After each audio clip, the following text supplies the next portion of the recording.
अस्सलामुअलैकुम, very very good morning to all of you. उम्मीद करती हूँ कि आप तमाम लोग ठीक ठाक हैं, खैर-ओ-आफियत से हैं। प्रोग्राम में आपकी मेज़बान नबीहा एजाज आपको खुशामदीद भी मैं कहती हूँ। और आज के प्रोग्राम में काफ़ी कुछ होगा, बहुत सारी खबरें, एनालिसिस आपके साथ शेयर करेंगे। आगाज़ करेंगे आज की टॉप स्टोरीज के साथ। पाकिस्तानी जोड़े ने अमरीकी जज को टोपी पहना दी, सोशल मीडिया पर वीडियो वायरल। अदालत में मुआफी मांगी, बाहर निकलकर हुकूमत को धमकी लगा दी। इमरान खान मजीद खतरनाक हो गए, सहाफी ने भी सवाल पूछ दिया। जवाब क्या मिला, प्रोग्राम में आगे आपको बताएंगे। अमेरिका का कामयाब दौरा, एक शहबाज सब पर भारी। पाकिस्तान के हाथों इंग्लैंड को शर्मनाक शिकस्त। बाबर और रिजवान की तारीखी इनिंग्स नाक़दीन के मुंह बंद हो गए। चींटियों ने साइंसदानों को हैरत में मुब्तला कर दिया। कराची जराइम का गढ़, पुलिस वाले भी महफूज ना रह सके। और फिरोज खान की तलाक की खबरें, सोशल मीडिया शोबिज़ हलकों में आखिर हदफे तनकीद क्यों, बताएंगे। प्रोग्राम के आखिर में शेयर करेंगे हकायक आपके साथ। लेकिन प्रोग्राम का आगाज करेंगे एक बहुत ही इंटरेस्टिंग वीडियो जो कि सोशल मीडिया पर वायरल हुई है। और मैं आपके साथ वीडियो शेयर करूंगी एक अमरीकी जज जिनका नाम है Frank Caprio. I am sure शायद बहुत सारे लोग इस नाम से वाकिफ ना हो, लेकिन इनकी वीडियो सोशल मीडिया पर बहुत सारे लोगों ने नहीं देखी होंगी और बहुत सारे लोग इनको जानते हैं। और बड़ी ज़बरदस्त शख्सियत के मालिक भी हैं, दुनिया इनकी मद्दा है। इनकी नेक नामी की ख़ास वजह यह है कि ये लोगों को माफ़ कर देते हैं। अच्छा, गुज़श्ता दिनों सोशल मीडिया पर इनकी एक खूब वीडियो वायरल हुई जिसमें एक पाकिस्तानी जोड़ा और ये जज साहब, हम इनको देख सकते हैं। दरअसल जज फ्रैंक कैप्रियो की अदालत में ये पाकिस्तानी जोड़ा पेश हुआ जिसको आप इस वक्त नियो की टेलीविजन स्क्रीन पर देख रहे हैं। इसके बाद इनके दरमियान बड़ी मज़ेदार गुफ्तगू हुई और पाकिस्तानी जोड़े ने उनको मशहूर पश्तून टोपी बतौर तोहफा पेश की, जिसको पहनकर जज फ्रैंक कैप्रियो काफी खुश भी दिखाई दिए। बड़ी खुश दिलों से उन्होंने ये टोपी पहनी और बाद में पाकिस्तानी जोड़े ने फरमाइश की कि वो जज साहब के साथ एक सेल्फी लेना चाहते हैं, एक तस्वीर लेना चाहते हैं और खुशी खुशी ये तस्वीर भी ली गई। इस टाइम की कॉन्वर्सेशन अगर अपने नाज़रीन को सुनाते हैं तो जनाब, बाज लोगों की शख्सियत ही ऐसी सहारंगेज होती है कि लोग उनसे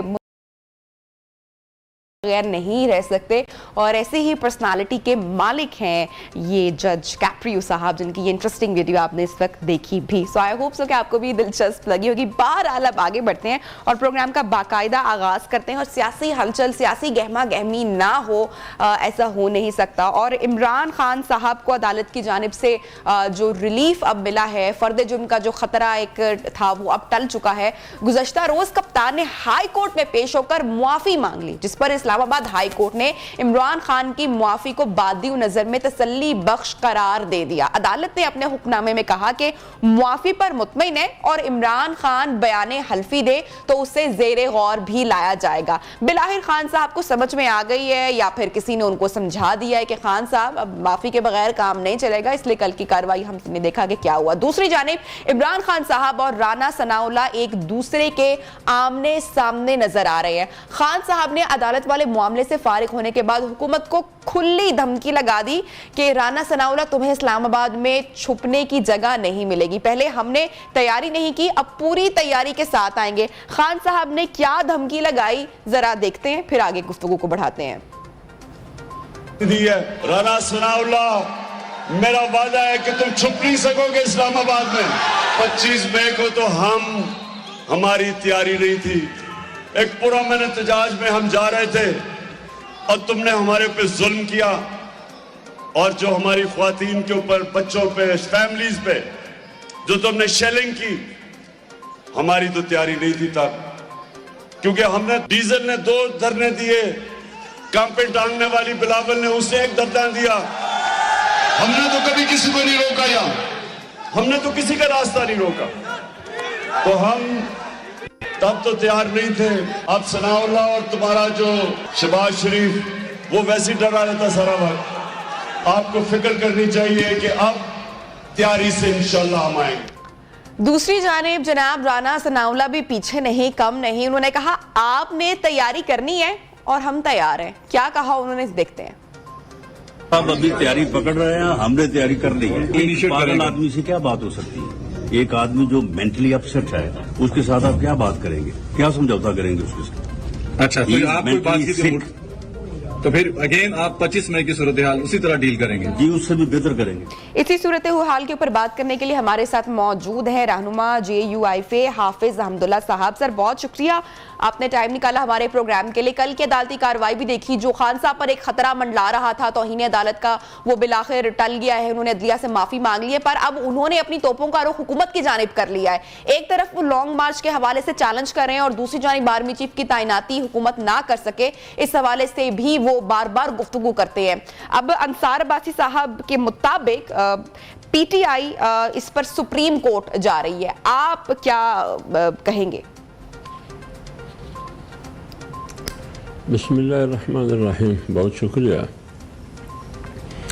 देखिए, बीबी बुनियादी तौर पर इमरान खान का तर्ज सियासत, उनकी सियासत की हिकमत अमली और तरीक़ाकार आपके सामने है। सही। वो ख़ुद कहते हैं कि यू टर्न लेना ये अजीम क़ियादत की पहचान और अलामत है जी। सिर्फ फ़र्क ये है कि वो झूठ को यू टर्न कहते हैं, हम झूठ को सीधा सादा झूठ कहते हैं, वो झूठ को यू टर्न कहते हैं।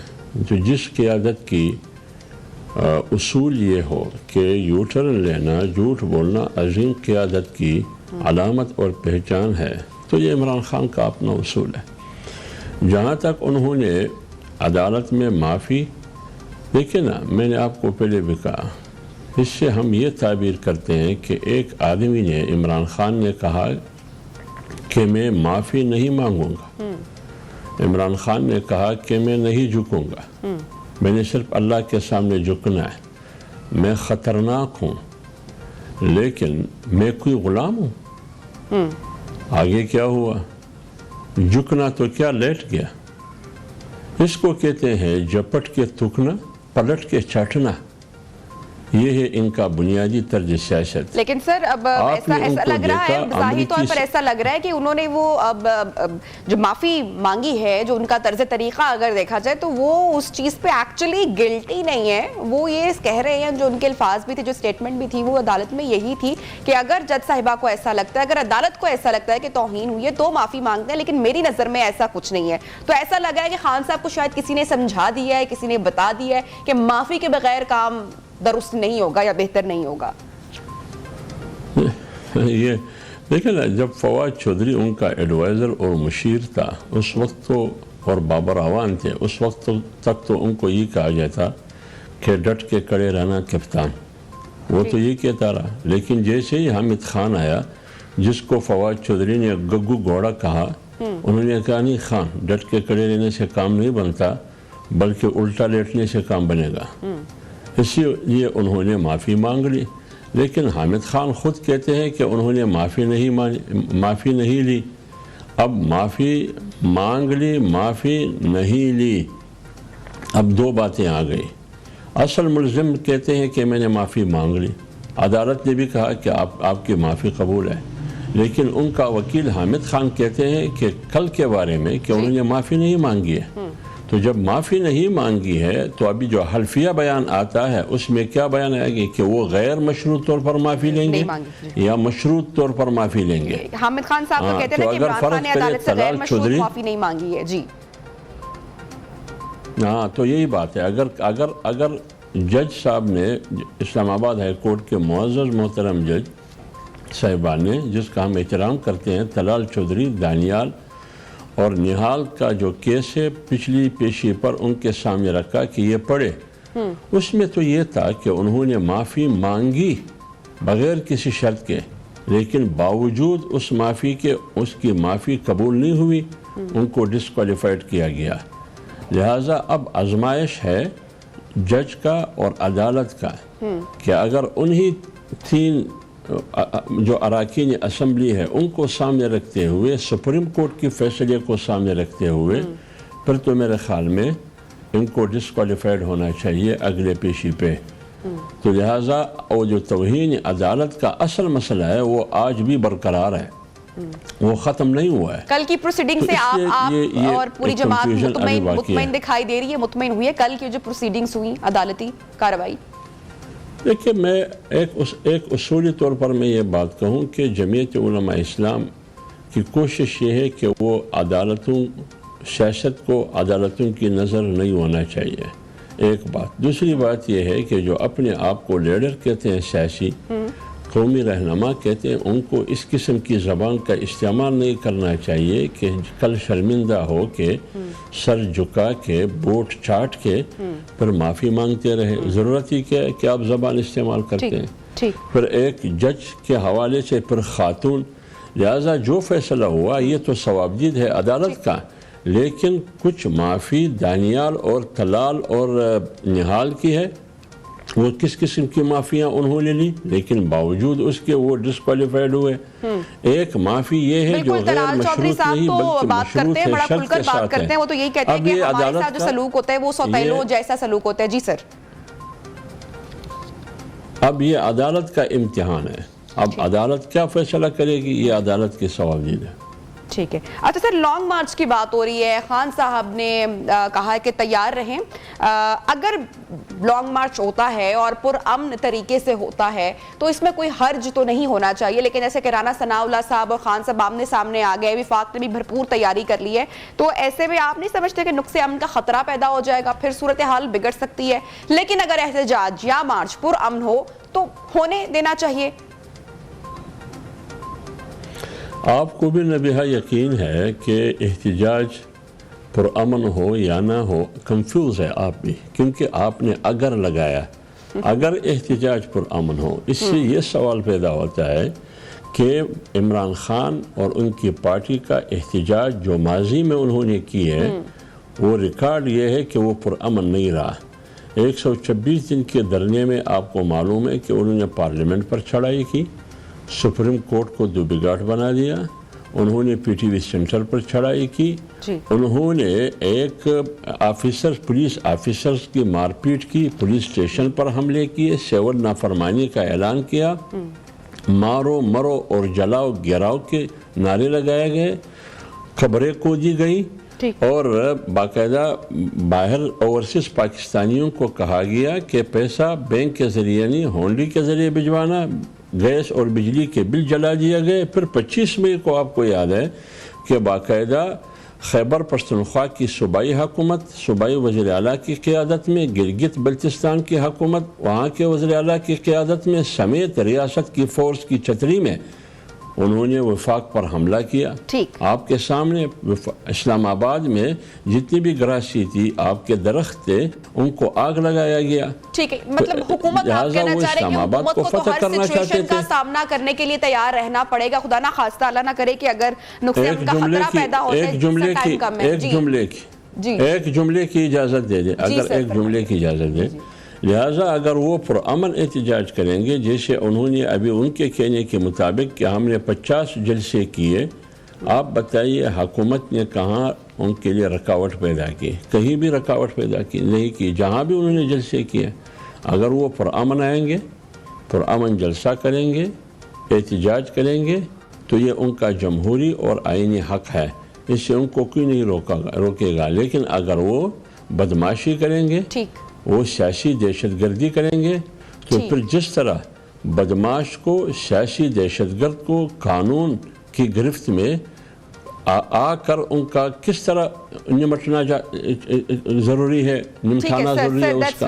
तो उसी पॉइंट हाफिज हमदुल्ला साहब रहनुमा JUIF हमारे साथ इन कॉन्वर्सेशन थे, और विफाक और सूबों को मुतसादिम हरगिज नहीं होना चाहिए। अगर कोई पुरअमन एहतजाज या मार्च करता है तो उसकी इजाजत तो डेफिनेटली होगी, लेकिन जहां पर नुकसान पहुंचाने की कोशिश की जाएगी मुल्की इंफ्रास्ट्रक्चर को, तो वहां पर रेजिस्ट किया जाएगा। यही फरमा रहे थे हाफिज हमदुल्ला साहब भी। बहुत शुक्रिया आपके वक्त के लिए। प्रोग्राम में लेंगे एक छोटी सी ब्रेक और ब्रेक के बाद प्रोग्राम को बढ़ाएंगे आगे, साथ रहिएगा।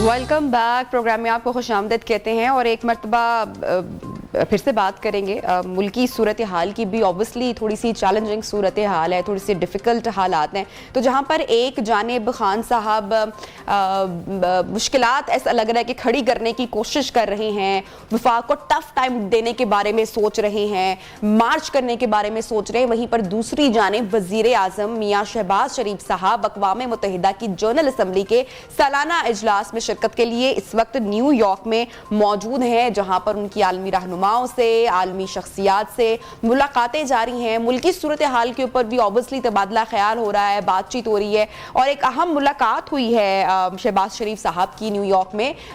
माइक्रोसॉफ्ट के बानी बिल गेट्स से उन्होंने मुलाकात की है। वज़ीर आज़म शहबाज शरीफ ने बिल गेट्स को पाकिस्तान में हालिया सैलाबी सूरत हाल की जो तबाहकारियां हैं और जो मौसमियाती चैलेंजेस का पाकिस्तान को सामना करना पड़ा है, उस हवाले से भी उन्होंने गुफ्तगू की बात की। जबकि वज़ीर आज़म दीगर आलमी रहनुमाओं से भी मिल रहे हैं, अहम मुलाकातों का सिलसिला जारी है। अच्छा, बिलावल भुट्टो जरदारी भी काफ़ी हमें सरगर्म दिखाई दे रहे हैं एक्टिविटीज़ में, और काफ़ी अरसे के बाद दिखाई दिया जा रहा है कि आलमी मंजरनामे पर पाकिस्तान की बात सब लोग सुन भी रहे हैं और पाकिस्तान का तस्करा भी हो रहा है, बात आगे कन्वे भी की जा रही है, समझ में भी आ रही है।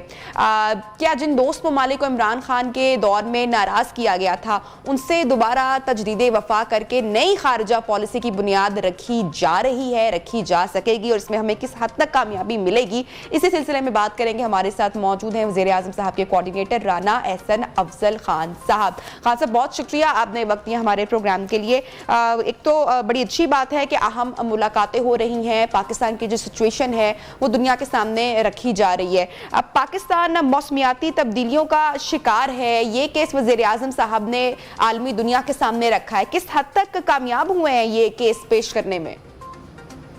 बिस्मिल्लाहिर्रहमानिर्रहीम। देखें, पाकिस्तान का जो कार्बन फुटप्रिंट है वो ना होने के बराबर है, और जो क्लाइमेटिक चेंजेस की वजह से जो वनरेबिलिटी है पाकिस्तान की वो हाईएस्ट है। तो मैं समझता हूँ यहाँ दुनिया का जो है वो जिम्मेदारी बनती है कि जो ममालिक कार्बन फुटप्रिंट में बड़ा हिस्सा रखते हैं उनको जिम्मेदारी लेनी पड़ेगी उन ममालिक के लिए जिनका कोई उसमें किरदार नहीं है। तो उस सिलसिले में मैं समझता हूँ कि ये जो पूरा जो आपने देखा कि दुनिया भर के सरबराहान से वज़ीर आज़म साहब की मुलाकात हुई, शायद इतने शॉर्ट पीरियड में इतनी सक्सेसफुल आपकी फॉरेन पॉलिसी ना नजर आती हो। देखिए, फॉरेन पॉलिसी क्या होती है? बातचीत होती है कि आप दूसरे ममालिक के साथ बातचीत करें और वहां से सिलसिला बढ़े।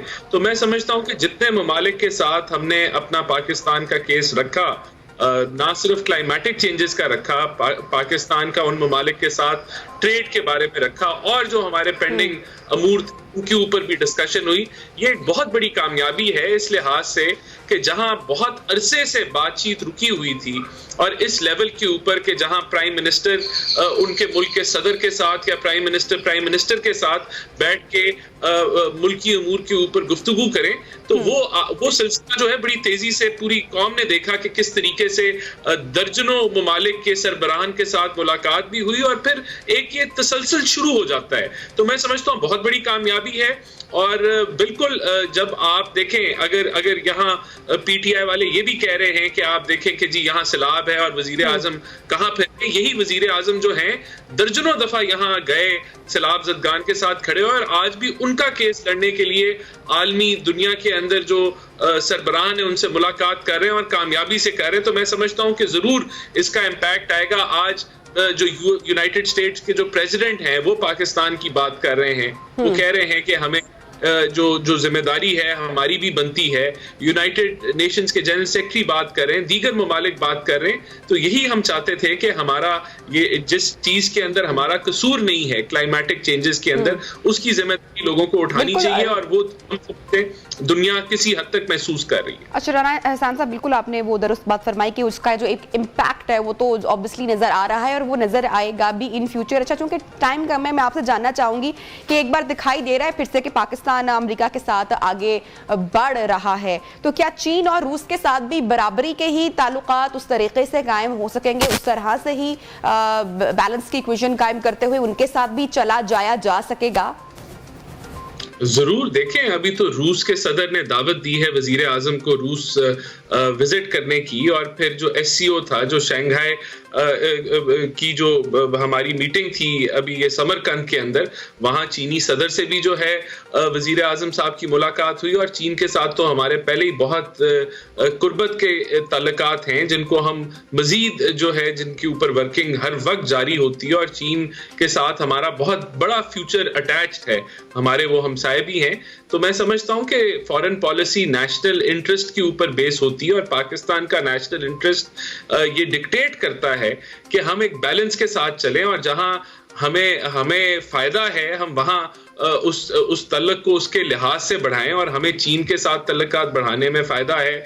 रूस से भी हम तिजारत करते हैं, अगर कहाँ हमें आटा लेना हो या गैस पाइपलाइन पेंडिंग है, उन चीजों के ऊपर भी काम जो है वो बढ़ेगा। और अमेरिका हमारा स्ट्रेटेजिक पार्टनर रहा है, तो वहां भी हमारे, तो आपने देखा कि तीनों सदूर के साथ जो है इंटरैक्शन वजीर आजम शहबाज शरीफ की हुई और वो ये पिछले चंद दिनों के अंदर हुई, तो हम एक बराबरी के साथ इन तल्लकात बढ़ाएंगे और यही फॉरेन पॉलिसी होती है। यहाँ बदकिस्मती से फॉरेन पॉलिसी को लोकल सियासत के अंदर घसीट के सियासी फायदा उठाने की कोशिश की जाती है, जिसको वो बहुत सिंप्लीफाई कर देते हैं और फिर आप बिल्कुल वो सियासी बयानिए के अंदर जब वो चीजें आ जाती हैं तो आप हकीकत से भी अवाम को गुमराह कर रहे होते हैं और आप सियासी पहलू के ऊपर लग रहे होते हैं। ऐसा कुछ नहीं है, हम सब ममालिक के साथ। बहुत बहुत शुक्रिया राना एहसान अफजल खान साहब, हमारे साथ इन कॉन्वर्सेशन थे। वज़ीर आज़म मियां शहबाज शरीफ भी अक़वाम मुत्तहिदा की जनरल असम्बली के सालाना इजलास में शिरकत के लिए पहुंचे हुए हैं। अहम आलमी रहनुमाओं से मुलाकातें भी हो रही हैं, पाकिस्तान का केस भी सामने रखा जा रहा है, पॉजिटिव रिस्पॉन्स भी हमें मिल रहा है, जो कि एक बड़ी अच्छी और खुश आइंद बात है। प्रोग्राम में वक्त हुआ है एक ब्रेक का, ब्रेक से वापस आएंगे तो पाकिस्तान क्रिकेट की शानदार परफॉर्मेंस की जरा बात करेंगे। स्टे विद अस।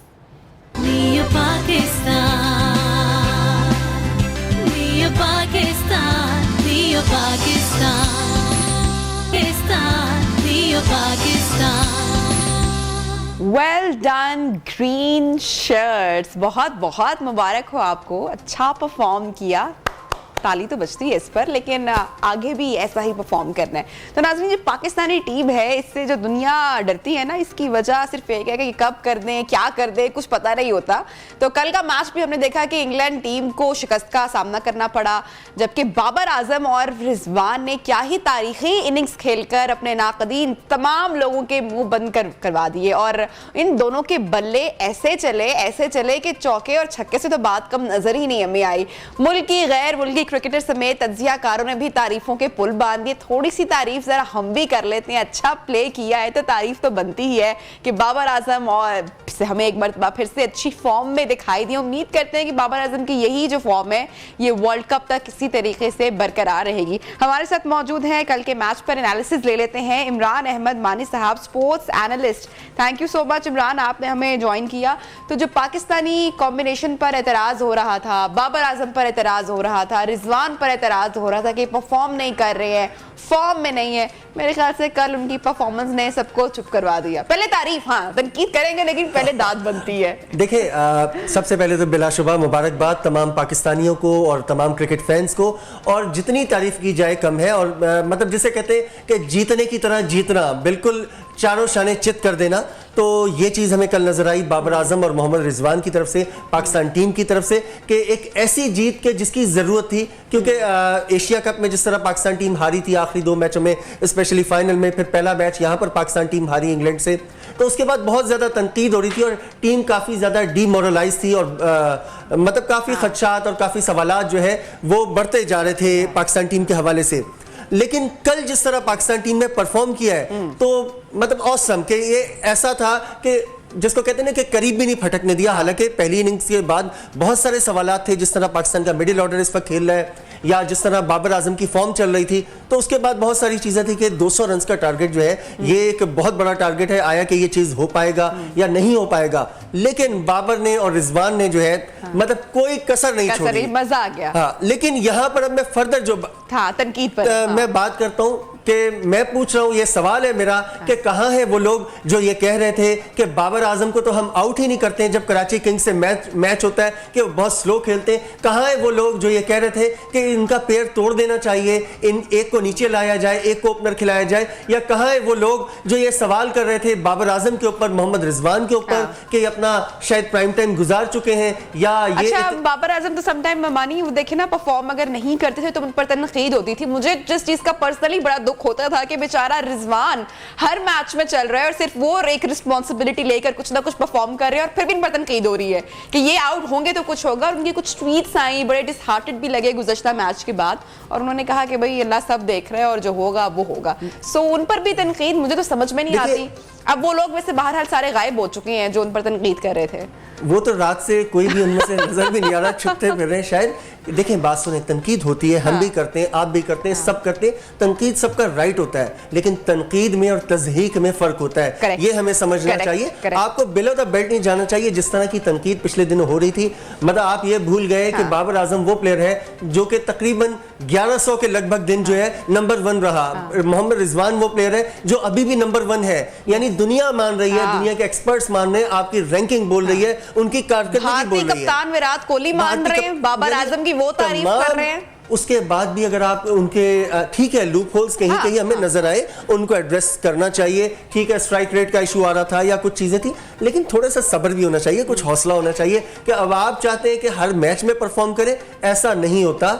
ठीक है, आप यूए की कंडीशंस की बात करते हैं, वहां की कंडीशन समटाइम स्लो विकेट्स होते हैं, वहां पे ये प्रॉब्लम। अच्छा मानी, अब आगे बड़ा मार्का आने वाला है। ब्रेक में भी हम यही जिक्र कर रहे थे कि वर्ल्ड कप होगा, क्या होगा, टीम कॉम्बिनेशन क्या होगा। चीफ सिलेक्टर साहब ने इशारा कर दी है कुछ तब्दीली की तरफ, तो इसको आप किस तरह से देखते हैं वर्ल्ड कप के लिए? देखिए, यहाँ पर बिल्कुल तब्दीलियां हो सकती हैं, ये पॉसिबल है, क्योंकि एक तो आपके पास टाइम भी है। फिर अगर आप बात करते हैं कुछ वही जो मिडिल ऑर्डर का इशू आ रहा है या कुछ एक दो फिटनेस कंसर्न्स हैं, उसकी वजह से पॉसिबल है कि चेंजेस हो जाए। लेकिन ये थोड़ा सा इस चीज को हमें देखना चाहिए कि दीगर तमाम टीमों ने अपने स्क्वाड फाइनल कर दिए हैं, जिनमें चेंजेस के कोई इम्कानात नजर नहीं आ रहे। और पाकिस्तान को यहाँ पे एक ये भी चैलेंज है ना कि हमारे जो कुछ प्लेयर्स हैं वो फिटनेस मसाइल के उससे दो चार है, वो भी मसले सामने आ रहे हैं। सो उम्मीद करते हैं कि हमारे जितने भी खिलाड़ी हैं वो जल्द अज जल्द फिट भी हो जाएं, बड़े मार्के के लिए भी तैयार हो जाएं और ये इंग्लैंड सीरीज भी जीते, न्यूजीलैंड भी सीरीज जीते और वर्ल्ड कप भी जीत कर आए। जी हाँ जी, थैंक यू सो मच मानिया, आपने मेरे प्रोग्राम में ज्वाइन किया। इसके साथ ही लेंगे छोटी सी ब्रेक, हेडलाइन ब्रेक के बाद आपको ज्वाइन करते हैं, साथ रहिएगा।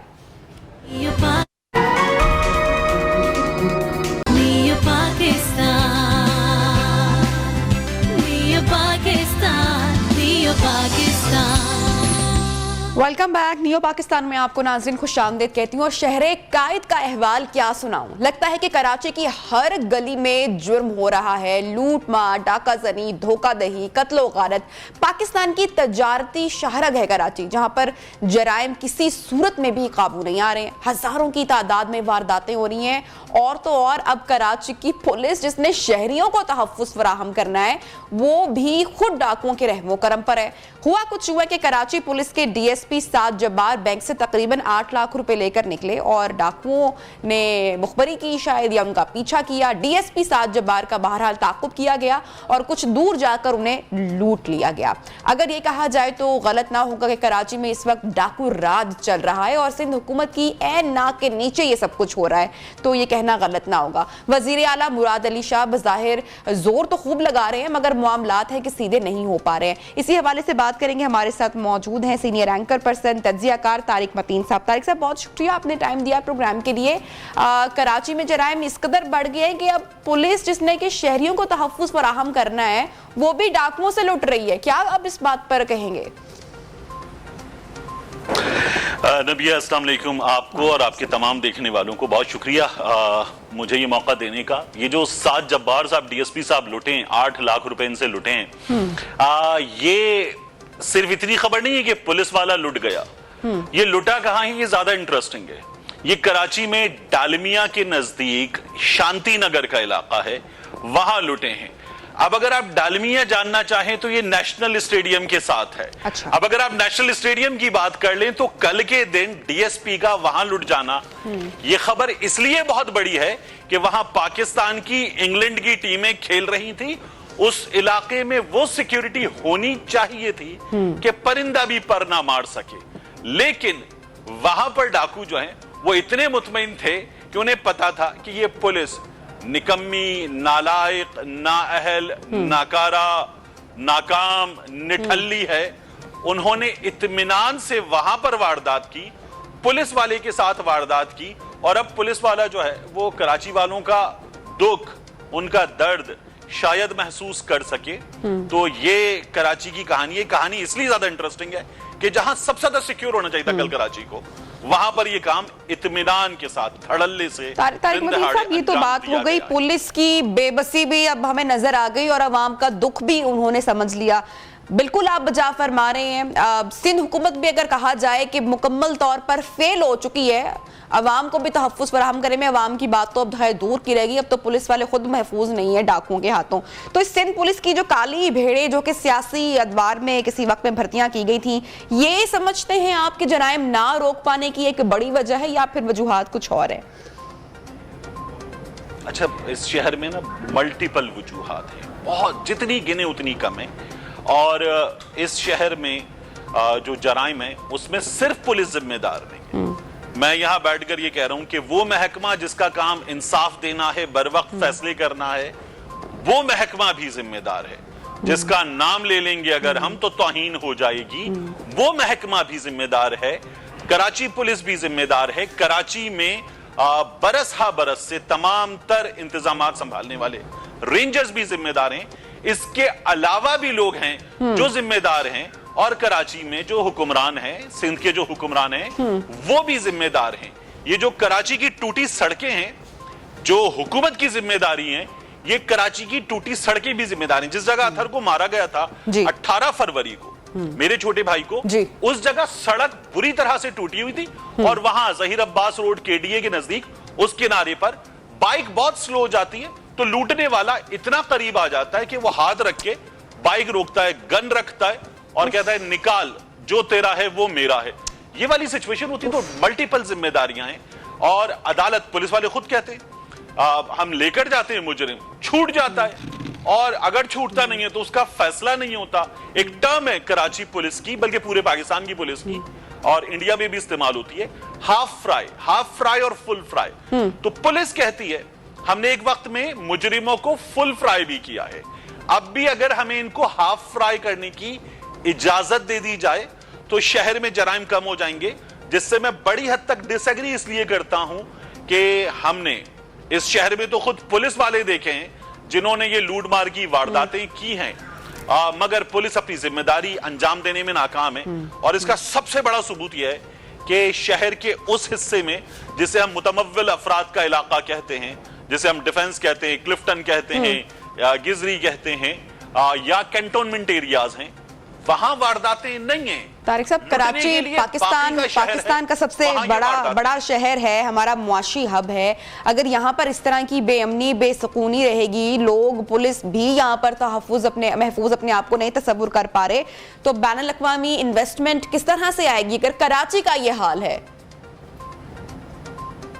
बैनुल अक़वामी इन्वेस्टमेंट तो बहुत बड़ा मसला है ना। बात यह है कि ये जो इस शहर का मसला है, इस शहर का मसला है अब कराची का एक रहने वाला जहनी मरीज बन चुका है। मैं शहर में अपने घर से बाहर निकलूं ना तो मैं चोर की तरह रहूंगा इस शहर में, और चोर रहेगा शेर की तरह। और होता क्या है, मैं घर से मोबाइल लेकर निकलूंगा तो मैं अपना मोबाइल सबसे पहले गाड़ी में बैठ के छुपाऊंगा, अपनी थाई के नीचे रख लूंगा, गाड़ी में डोर पॉकेट में रख लूंगा, गाड़ी की सीट के नीचे रख लूंगा। अगर मेरे पास 2 मोबाइल हैं तो दूसरा मोबाइल मैंने चोर के लिए रखा हुआ है जो निस्बतन कम कीमत है। अब कम कीमत अब चोर भी इस बात से वाकिफ हो चुके होंगे कि अवाम ये ट्रिक कर रही है, और उनको पता है। बिल्कुल, फीचर फोन नहीं ली चाहिए मुझे, स्मार्टफोन रखना पड़ता है, कम कीमत वाला फोन भी। और जो चोर है ना, जो लूटने वाला है, उसके स्टैंडर्ड्स आप देखें, उसे नहीं पता कि वो जो लूट रहा है, यानी अगर उसने यहां से पकड़ा है तो उसे नहीं पता कि ये फोन क्या है, उसे नहीं पता ये 8,000 रुपए वाला फोन है या ये 3 लाख रुपए वाला फोन है। वो गन दिखाएगा, छीनेगा, और अगर किसी आप फूड डिलीवरी राइडर को लूट रहे हैं, किसी मजबूर आदमी को लूट रहे हैं, और उसने एक बार भी रेजिस्ट किया तो फिर वो उस 8,000 रुपए की चीज के लिए भी गोली मार देगा। ये बड़ी बदकिस्मती है मेरे ख्याल से इस शहर में रहने वालों के लिए बड़ी बदकिस्मती की बात है कि कराची जैसा शहर, वहां के लोग अपने आप को महफूज तस्वुर नहीं कर पा रहे हैं। पुलिस बिल्कुल नाकाम दिखाई दे रही है, सिंध हुकूमत बिल्कुल नाकाम दिखाई दे रही है। तो क्या होगा आने वाले वक्त में? मेरे ख्याल से कि ये सिंध हुकूमत की जो कारकर्दगी है उन पर एक बड़ा सवालिया निशान है कि क्यों ये फेल हुए आवाम को तहफ़्फ़ुज़ फराहम करने में। तारिक मतीन साहब, बहुत शुक्रिया, आपने प्रोग्राम के लिए वक्त दिया। अच्छा नाज़रीन, अब आगे बढ़ते हैं और कुछ इंटरेस्टिंग फैक्ट्स मैं आपके साथ शेयर करती हूँ। दुनिया में कई ऐसी चीज़ें हैं जिनकी तादाद का अंदाज़ा लगाना काफ़ी मुश्किल है। आसमान पर मौजूद लातादाद सितारे हैं, उनकी तादाद का तयन आज तक नहीं हो सका, साइंसदान अभी तक इसी रिसर्च में है। ऐसे ही ज़मीन की अगर बात की जाए तो ज़मीन पर रेंगने वाली छोटी छोटी चूंटियाँ, जिनकी तादाद का अंदाज़ा लगाना भी एक मुश्किल काम है, मगर आज के इस जदीद दौर में साइंसदानों ने इस मुश्किल का हल भी तलाश किया है। जर्मनी के शहर विस्बर्ग में कायम जूलियस मैक्समिलियन यूनिवर्सिटी के मुहक्किकीन ने दावा किया है, उन्होंने रिसर्च की है, बाकायदा बड़ी स्टडीज के बाद ये दावा किया है कि हमारी ज़मीन पर तकरीबन 2 लाख खरब चूंटियां रेंग रही हैं और इन चूंटियों की तादाद का अंदाजा लगाने के लिए मुहक्किकीन ने चूंटियों पर किए जाने वाले गुज़श्ता 489 मुतालियात का जायजा लिया, जो तमाम बर्र-ए-आज़मों, तमाम माहौल पर मबनी थे।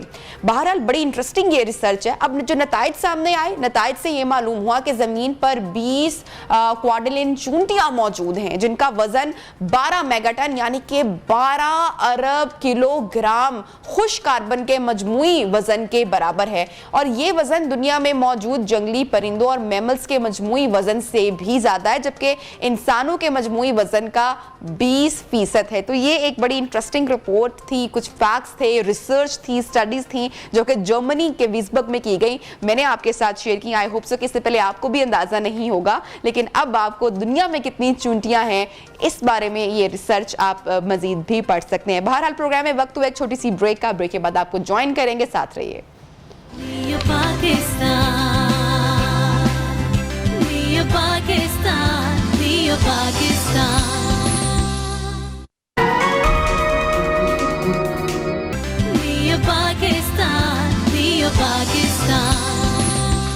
वेलकम बैक, खुशामदीद। तो नाज़रीन, सोशल मीडिया जहां हमारी ज़िंदगी की एक ज़रूरत बन चुका है और हम बेजा सोशल मीडिया का इस्तेमाल करते हैं, चाहे बच्चे भी हों, उनके हाथ में भी फ़ोन होता है, बड़े बूढ़े भी अब ट्रेंड हो चुके हैं। तो जहां पर सोशल मीडिया का इतना बेजा इस्तेमाल हो रहा है, वहीं पे दूसरी जानिब साइबर क्राइम भी बढ़ता चला जा रहा है। सोशल मीडिया मवाद का गैर कानूनी इस्तेमाल और इदारों के खिलाफ खासकर जो मनफी मुहिम की शिकायत पर सामने आ रही है, इस पर पाकिस्तानी टेलीकम्युनिकेशन अथॉरिटी ने एक्शन लिया है और एक्शन लेते हुए 11 लाख लिंक्स ब्लॉक किए हैं। पीटीए को 12 लाख से ज्यादा शिकायत मौसूल हुई थी और सबसे ज्यादा 1,34,000 शिकायत फेसबुक पोस्ट के खिलाफ मिली।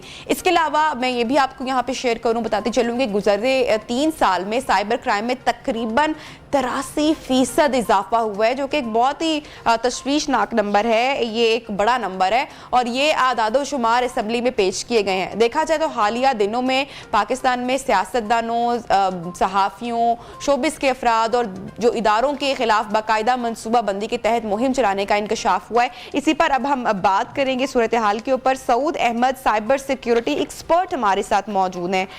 थैंक यू सो मच, आपने ज्वाइन किया हमें सऊद इन प्रोग्राम। आपसे मैं जानना चाह रही हूँ कि कौमी असम्बली की स्टैंडिंग कमेटी में ये जो नंबर्स पेश किए गए हैं, जो फैक्ट्स पेश किए गए हैं, वो परेशान कौन है कि 83% साइबर क्राइम में इजाफा हो चुका है? इतनी हद तक इन जराइम को आखिर कैसे रोक सकते हैं सोशल मीडिया पर बढ़ते हुए क्राइम्स को? देखिए नबीहा, एक्चुअली किसी भी जुर्म को रोकने के लिए, उसको कंट्रोल करने के लिए कोई अथॉरिटी होती है जो कि रेगुलेट करती है इंटरनेट के यूजर्स को या फिर क्राइम्स को।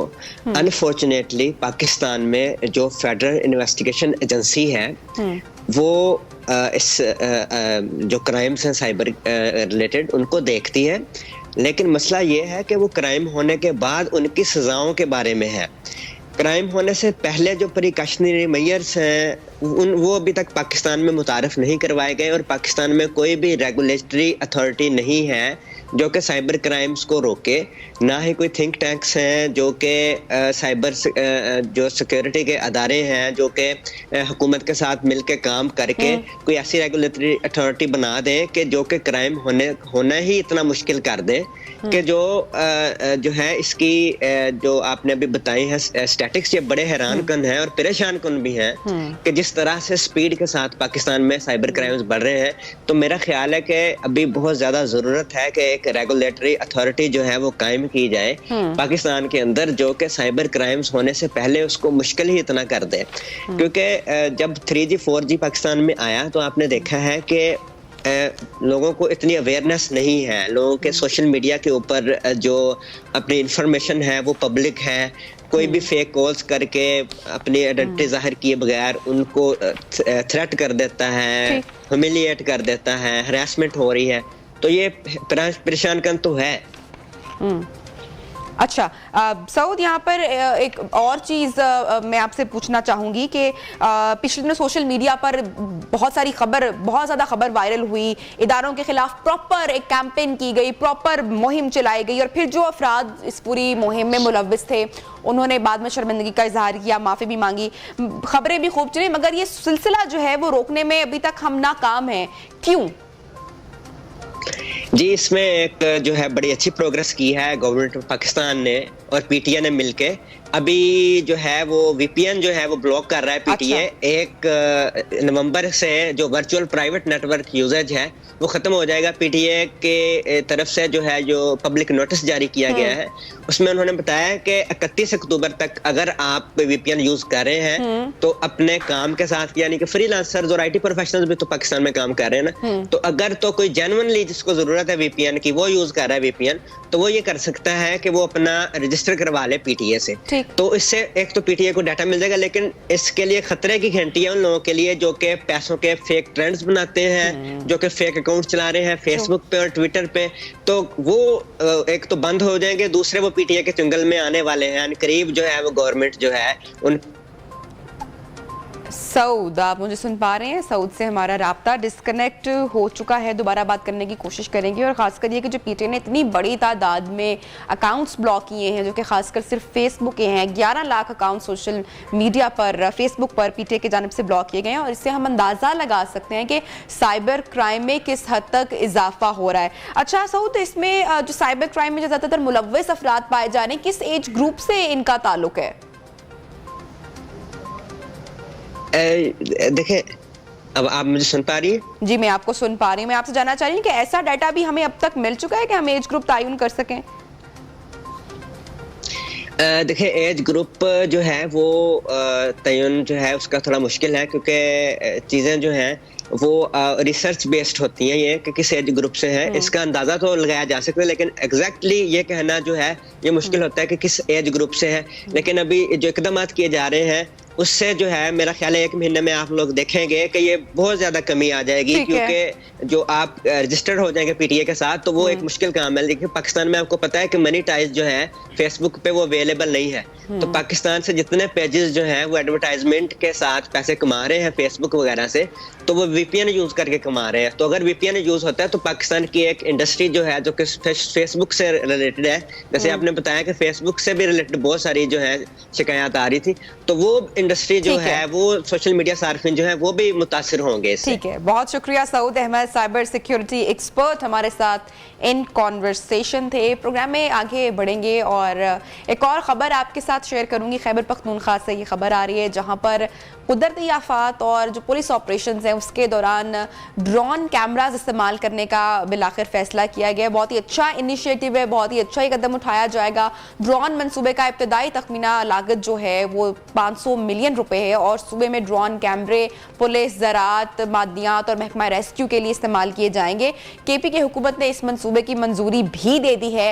एक बात तो है कि ड्रोन टेक्नोलॉजी से पुलिस को ऑपरेशनल और तफ्तीशी सलाहियतों में मदद मिलेगी, इसमें यकीनी तौर पर बेहतर आएगी, जबकि ड्रोन्स के जरिए पेट्रोलिंग से पुलिस एहलकारों की जानों को भी महफूज किया जा सकेगा। अच्छा, इसके दूसरे मरहले में मंसूबे को मादनियात, ज़राअत और दीगर शोबों तक भी तोसी दी जाएगी इंशाअल्लाह ताला। तो ये एक बड़ा अच्छा इनिशिएटिव लिया गया है। ड्रोन कैमरों की जो मदद अब मिलेगी, ये एक बहुत ही अच्छा कदम उठाया जा रहा है। प्रोग्राम में लेंगे एक छोटी सी ब्रेक, वक्फे की जानिब बढ़ेंगे और छोटी सी ब्रेक के बाद आपको दोबारा ज्वाइन करेंगे, किचन में भी लिए चलेंगे। स्टे विद अस।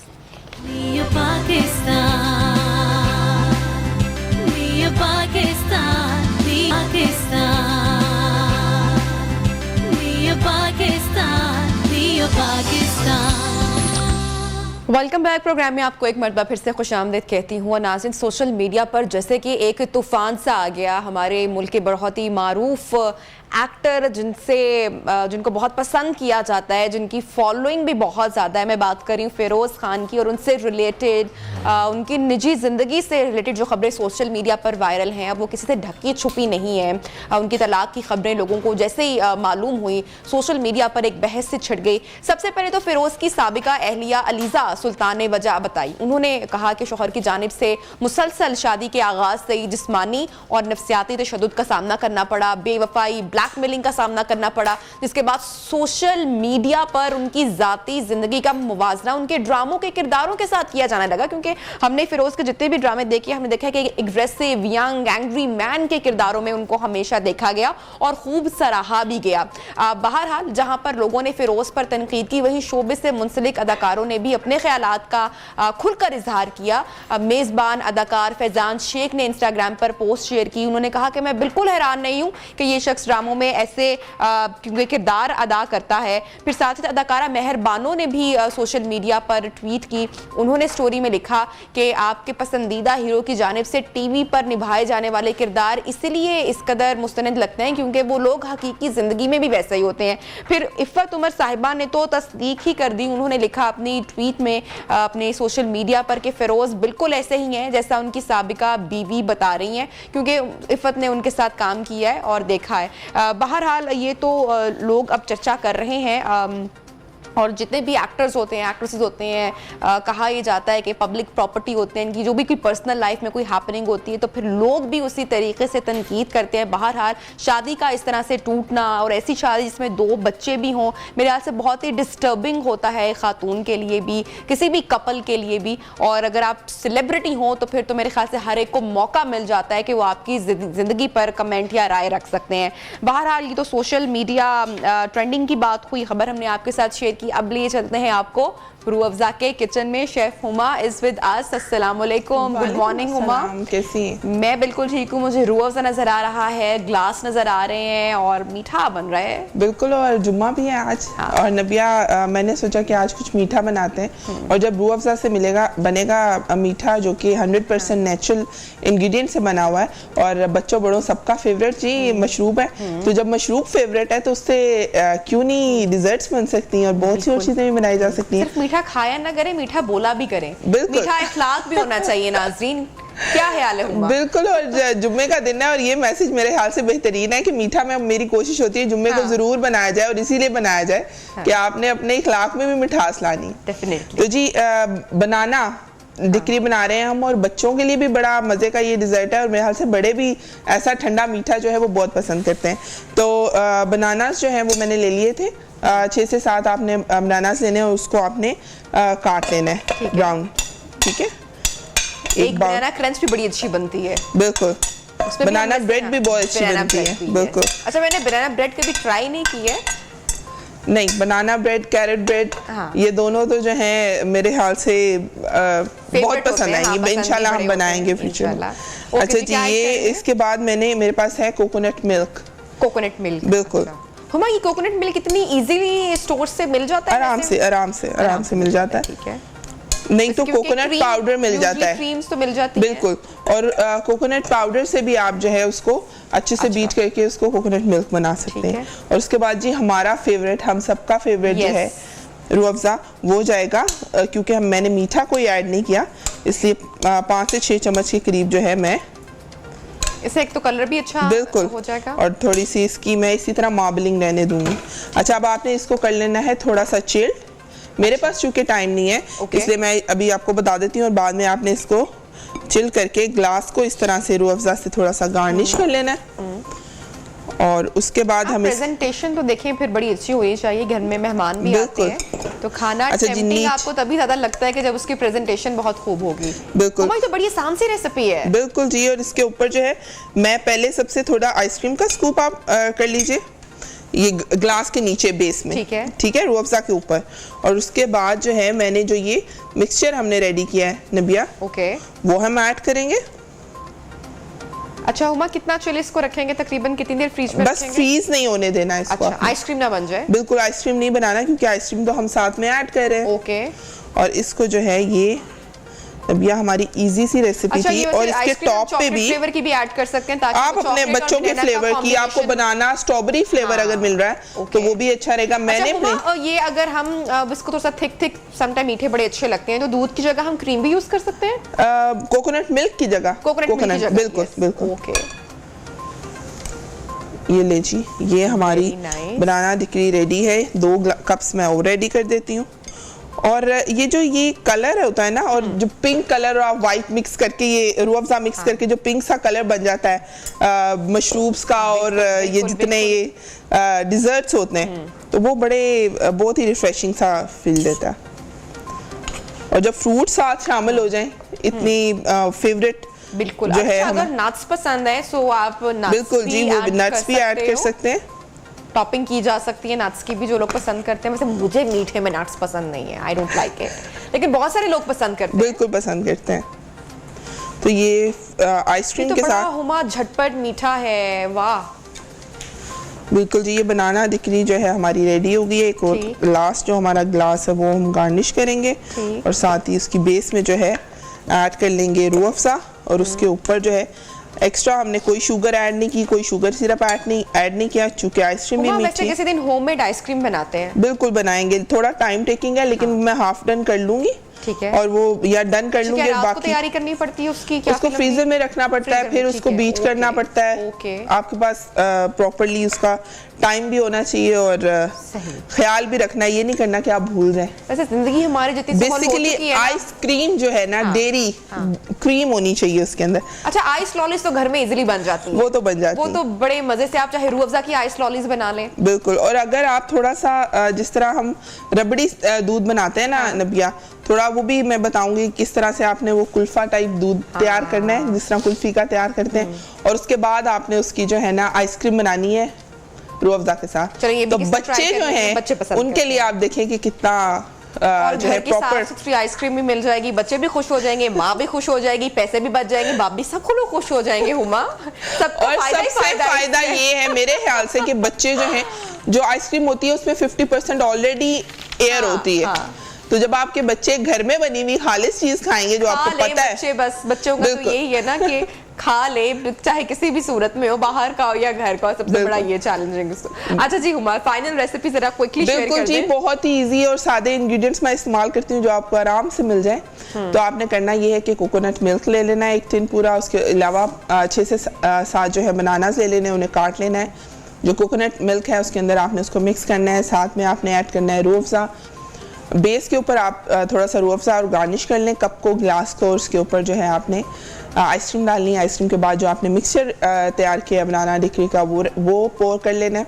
उसके ऊपर जो है 1 स्कूप और आइसक्रीम का डगा के उसको बेशक आप रूह अफ़ज़ा से दोबारा गार्निश करें, उसको सर्व कर लें। Great, thank you so much Huma for sharing this amazing recipe. Weekend अब छुट्टी हो गई, अब इंशाल्लाह मंडे को मुलाकात होगी, तो आप भी अपना वीकेंड भरपूर तरीके से एंजॉय करें, और आप लोग भी हंसी खुशी सारी नेगेटिविटी से दूर रह के अच्छे से अपना सेलिब्रेट करें अपने ऑफ डेज, और अपना बहुत सारा ख्याल रखें। मंडे को आपसे होगी इंशाल्लाह मुलाकात। अल्लाह हाफिज।